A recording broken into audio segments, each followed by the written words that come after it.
Welcome to it's UTV. నేను మీ నాగరాజ్ బైర్శెట్టిని. ఈరోజు మన అతిథి కళ్యాణ్ దుర్గం వైఎస్ఆర్ కాంగ్రెస్ పార్టీ సమన్వయకర్త తలారి రంగయ్య గారు.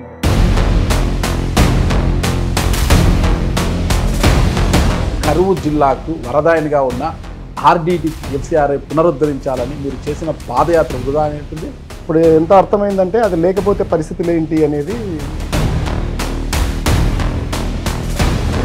ఆర్డీటీ సేవా ముసుగులో మత మార్పిడిలు చేస్తుందనే కదా ఇక్కడ మతతత్వ పార్టీగా పేరొందిన బీజేపీ యొక్క ఆలోచన అంటున్నారు. వాళ్ళు అనుమాన పడుతున్నారు అనుకో, అది చెప్పాల్సిందే ఎవరు. కళ్యాణ్ దుర్గం చెరువులకు నీళ్లు తీసుకురాకపోతే చెరువులు వెంబడి పాదయాత్ర చేస్తాను అని మీరు అన్నారంట. మరి మీ అధినాయకుడు అనుమతి ఇవ్వలేదా, లేదంటే మీరు చేయలేదా? ఆర్డీటీ మొదట తీసుకున్నాము, నిన్న కూడా కుందుర్పి బ్రాంచ్ కి 4 వెళ్ళేసి వచ్చాం కదా, దాన్ని వదిలిపెట్టట్లేదు. ఎమ్మెల్యే సురేంద్రబాబు గారు మంచి కాంట్రాక్టరు, క్వాలిటీకి ఆయన పెట్టింది పేరు అంటారు. ఆయన అసలు నిజాయితీగా వేస్తాడని పేరు. మీరు ఆయన ఎందుకు శంకిస్తున్నారు? నెల రోజుల్లో, వారం రోజుల్లో లేదా సంవత్సరం రోజుల్లో మీకు నీళ్లు తెచ్చిస్తామని సినిమాలు చూపించినారు.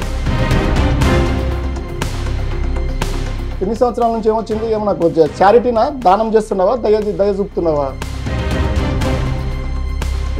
ఈ స్టాంపుల కేసులో కూడా అంతవరకు ఎవరికీ తెలియదు. అప్పటివరకు ఈడీ తెలుసు, సిబిఐ తెలుసు. మీరు SF5 ఒకటి సీరియస్ ఫ్రాడ్ ఇన్వెస్టిగేషన్, మీరు కంప్లైంట్ ఇచ్చేంత కదా ఒకటి ఉందని కూడా ఎవరికి తెలియదు. అది మన పరువుకు సంబంధించినది, పరువు ప్రతిష్టలకు సంబంధించింది. నువ్వు తీసుకున్న ఈ స్టాంపులు బోగస్ అని తెలిస్తే